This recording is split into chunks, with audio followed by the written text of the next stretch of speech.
Sepanjang tahun 2025 hingga awal tahun 2026, sebanyak 7 orang aparatur sipil negara dijatuhkan sanksi indisipliner lantaran terlibat sejumlah tindak pidana kriminalitas dan kasus narkotika. 7 orang ASN di lingkungan pemerintah Bangka Selatan yang dikenakan sanksi disiplin tersebut. 5 orang diantaranya terjadi di tahun 2025 dan 2 orang sisanya di bulan Januari 2026.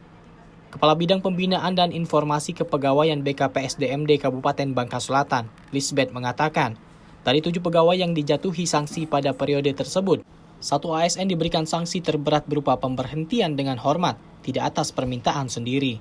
Kasus tersebut dilatar belakangi pelanggaran disiplin terkait ketidakhadiran tanpa keterangan dalam waktu yang cukup lama.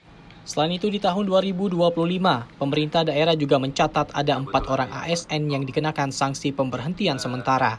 Keempatnya diduga terlibat kasus tindak pidana korupsi yang saat ini tengah menjalani proses hukum.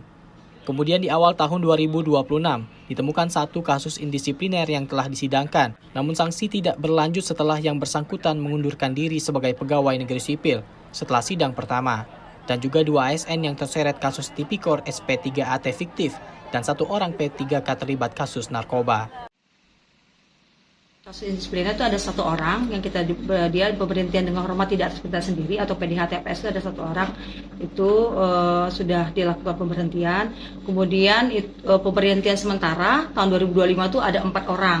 Jadi itu kasus tipikor. Untuk tahun 2026 sendiri itu tahun ini kita sudah ada sidang 1 orang masalah kasus indisipliner, tetapi setelah sidang pertama yang bersangkutan itu mengundurkan diri jadi PNS, bukan PNS yang mengundurkan diri. Kemudian untuk tahun 2026 juga kita ada kasus tipikor 2 orang dan sekarang lagi proses pembuatan SK pemberhentian sementara. Kendati begitu, Lisbeth mengingatkan bagi para ASN agar bekerja dengan baik, sebab pengawasan disiplin pegawai kini semakin ketat seiring penggunaan presensi Sistem Informasi Manajemen Kepegawaian Nasional yang dikembangkan dan dikelola oleh BKN selama 2 tahun terakhir. Dari Toboli, Bangka Selatan, Suandika Ananto, TVRI Bangka Belitung melaporkan.